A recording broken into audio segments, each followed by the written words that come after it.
Hello friends, कैसे आप सब। तो डियर, आज की क्लास में हम लोग झारखंड जीके का एक इम्पॉर्टेंट टॉपिक डिस्कस करने वाले हैं। ये टॉपिक है हम लोगों का झारखंड की मिट्टी। तो ये आपका मोस्ट इम्पॉर्टेंट टॉपिक में एक टॉपिक आता है जिसमें से क्वेश्चन हमें ज़रूर से ज़रूर एग्जाम में देखने को मिलता है। हम लोग स्टार्ट करते हैं आज की क्लास और इस टॉपिक से रिलेटेड हर इंपॉर्टेंट क्वेश्चन को हम लोग यहाँ पर डिस्कस करेंगे। पहला क्वेश्चन है आपका कि निर्माण प्रक्रिया की दृष्टि से झारखंड में किस प्रकार की मिट्टी पाई जाती है। मालवा मिट्टी, वाहिद मिट्टी, तातोर मिट्टी, अवशिष्ट मिट्टी। तो देखिए, अगर हम लोग निर्माण प्रक्रिया की दृष्टि से देखा जाए तो झारखंड में आपका अवशिष्ट मिट्टी जो है पाई जाती है। अगर झारखंड में संवैधानिक मिट्टी कौन सी मिट्टी पाई जाती है, अगर पूछा जाए संवैधानिक मिट्टी कौन सी संवैधानिक मिट्टी पाई जाती है, तो ये आपका लाल मिट्टी जो है ये आपका सबसे अधिक पाया जाता है। नेक्स्ट क्वेश्चन है, झारखंड में कितनी प्रकार की मिट्टी जो है पाई जाती है। 3, 4, 5, 6। तो देखिए, झारखंड में ना 6 प्रकार की जो मिट्टी है पाई जाती है। लाल मिट्टी होती है, काली मिट्टी होती है, लेटराइट मिट्टी होती है, रेतीली मिट्टी होती है, जलोढ़ मिट्टी होती है, ठीक है ना, और आपका अब्रहक मिट्टी होती है। ठीक है, इस तरीके से यहाँ पे 4 तरीके का जो है आपकी मिट्टी जो है पाई जाती है, 6 तरीके की मिट्टी जो है पाई जाती है। ठीक है, नेक्स्ट क्वेश्चन है आपका, निम्न में से किस प्रकार की मिट्टी झारखंड में नहीं पाई जाती है। लाल मिट्टी, काली मिट्टी, लेटराइट मिट्टी और वनमूलक मिट्टी। तो देखिए, यहाँ लेटराइट मिट्टी भी पाई जाती है। सबसे ज़्यादा बोले तो हम लोग लाल मिट्टी पाई जाती है। राजमहल ट्रैप में कौन मिट्टी पाई जाती है, तो काली मिट्टी पाई जाती है। लेकिन ये वनमूलक मिट्टी जो है ये नहीं पाया जाता है झारखंड में।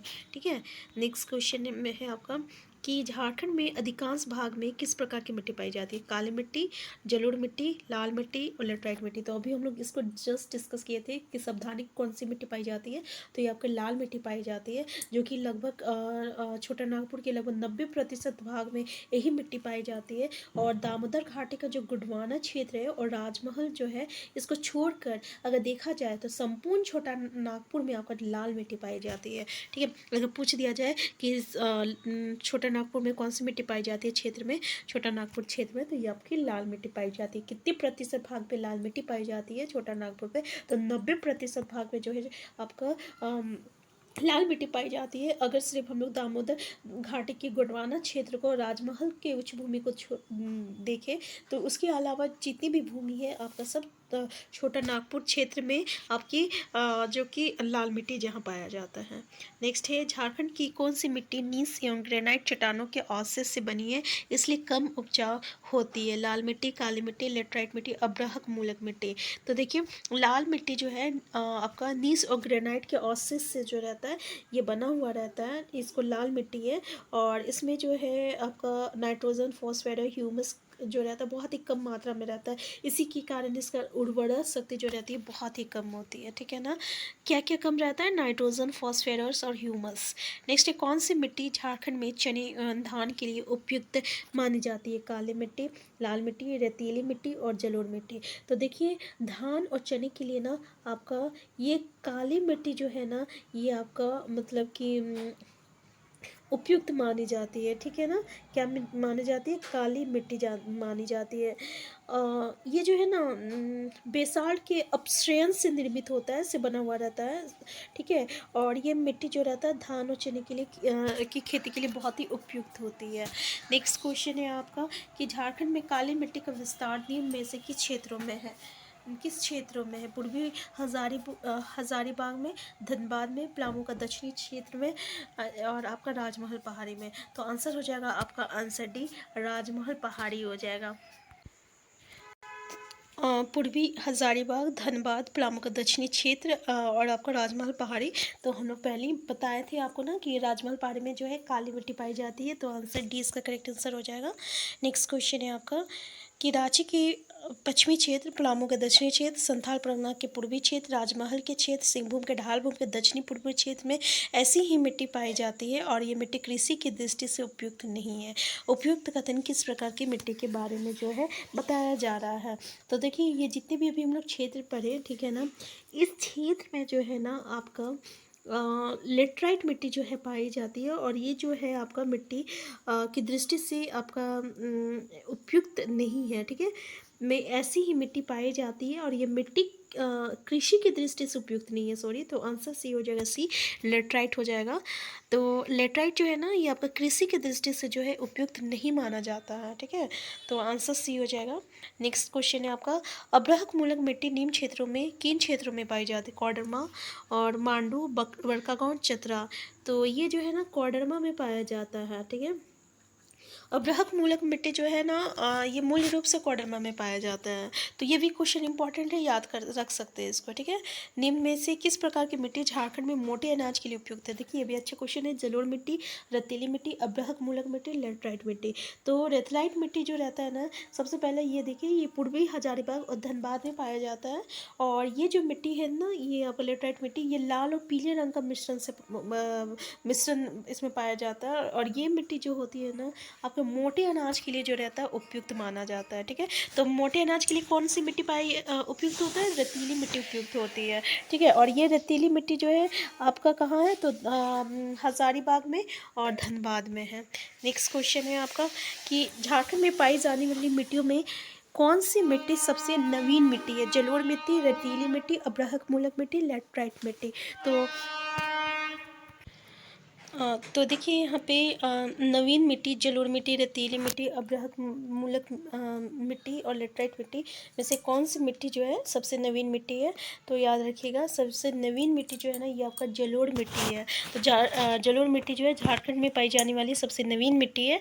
और ये जो है साहेबगंज के गंगा घाटी क्षेत्र और स्वर्णरेखा का निचली घाटी क्षेत्र में जो है पाई जाती है, ठीक है। गंगा घाटी क्षेत्र में और स्वर्णरेखा का निचली घाटी क्षेत्र में जो है ये आपका जलोढ़ मिट्टी पाई जाती है। तो आंसर ए इसका करेक्ट आंसर हो जाएगा। नेक्स्ट क्वेश्चन है, जलोढ़ मिट्टी का विस्तार झारखंड के किस क्षेत्र में पाया जाता है? कोडरमा क्षेत्र, पलामू क्षेत्र, संथल परगना क्षेत्र, सिंहभूम क्षेत्र। तो अभी हम लोग देखिए, ये जो है जलोढ़ मिट्टी का विस्तार जो है ना झारखंड का, याद रखिएगा, संथाल परगना क्षेत्र में पाया जाता है। आंसर सी इसका करेक्ट आंसर हो जाएगा। कहाँ? संथाल परगना क्षेत्र में, ठीक है। नेक्स्ट क्वेश्चन है आपका कि केवाल, चीटा, नगर, गोबरा, हलमाद एवं दासा आदि किस मिट्टी का स्थानीय नाम है? पंकीली मिट्टी, दोमट मिट्टी, बलुई मिट्टी, इनमें से कोई नहीं। तो देखिए ये जो है ना, केवाल, चीटा, नगर, गोबरा, हलमाद और दासा, ठीक है, दासा आदि, ये जो है आपका चिकनी मिट्टी का स्थायी नाम है, ठीक है। चिकनी मिट्टी का स्थानीय नाम है, इसलिए जो है आंसर डी हो जाएगा, ठीक है। क्या हो जाएगा? आंसर डी हो जाएगा। नेक्स्ट क्वेश्चन है आपका कि खेरसी, चरका, लोबो, बाल सुंदर, आरा, हासा आदि झारखंड के किस मिट्टी का स्थानीय नाम है? पंकीली मिट्टी, दोमट मिट्टी, बलुई मिट्टी, इनमें से कोई नहीं। तो देखिए ये जितने भी नाम आप देख रहे हैं ना, ये सब मिट्टी का ना दोमट मिट्टी का स्थानीय नाम है, मतलब अलग अलग जगह में हम लोग दोमट मिट्टी को अलग अलग नाम से जानते हैं, ठीक है। तो आंसर बी हो जाएगा।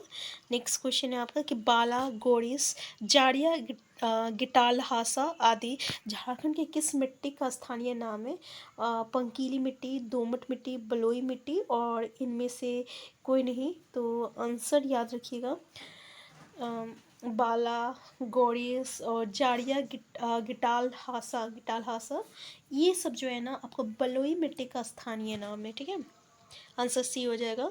नेक्स्ट क्वेश्चन है, निम्न में से कौन सा एक टार उच्च भूमि का स्थानीय नाम नहीं है? दिहाड़ी, बाहरसी, भीटा और इनमें से कोई नहीं। तो देखिए दिहाड़ी,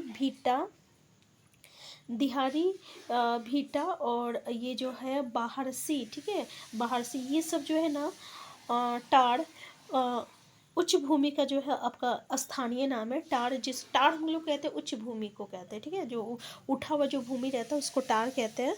और इस ये सब जो है आपका इसी का मतलब टार का ही स्थानीय नाम है। तो इसमें से एक कोई नहीं। तो आंसर क्या हो जाएगा? आपका आंसर डी हो जाएगा, ठीक है। और जो नीची भूमि होती है ना, उसको हम लोग क्या कहते हैं? दोन कहते हैं। क्या कहते हैं? दोन कहते हैं, ठीक है। जो नीची भूमि रहती है, ऊंची भूमि मतलब टार और नीची भूमि मतलब दोन होता है, ठीक है। नेक्स्ट क्वेश्चन है आपका, निम्न में से कौन सा एक नीची भूमि दोन का स्थानीय नाम नहीं है? गढ़ा, बहियार, घोगरा, इनमें से कोई नहीं। तो इसका आंसर क्या हो जाएगा? तो गढ़ा, बहियार और घोगरा, इसके अलावा अगर हम लोग देखिए तो यहाँ चार, ठीक है। फिर चौड़ा, ये चौड़ा, हाँ चौड़ा। और कनाड़ी, कनाड़ी, ये सब जो है ना, ये आपका नीची भूमि दोन का स्थानीय नाम है। दोन मतलब जो नीची भूमि होता है उसको दोन कहते हैं, और ये दोन को झारखंड में अलग अलग जगह पे अलग अलग नाम से जाना जाता है, जिसमें गढ़ा है, बहियार है, घोगरा है, चा है, चौड़ा है, कनाड़ी है, ठीक है। तो आप नाम भी देख सकते हैं कितने भयानक भयानक नाम जो है रखा गया है। खैर, तो आज का क्लास हम यहीं तक रखते हैं कि झारखंड की मिट्टी में जितने भी हमें क्वेश्चन दिखा हम आपके पास लेके आए। इसके अलावा अगर हमें कुछ और अलग क्वेश्चन देखने को मिलता है तो फिर से हम अपडेट कर देंगे। तो अगर आप चैनल में नए हैं, चैनल को सब्सक्राइब कर लीजिएगा। वीडियो हेल्पफुल होगा तो लाइक शेयर करना मत भूलिएगा। Thank you.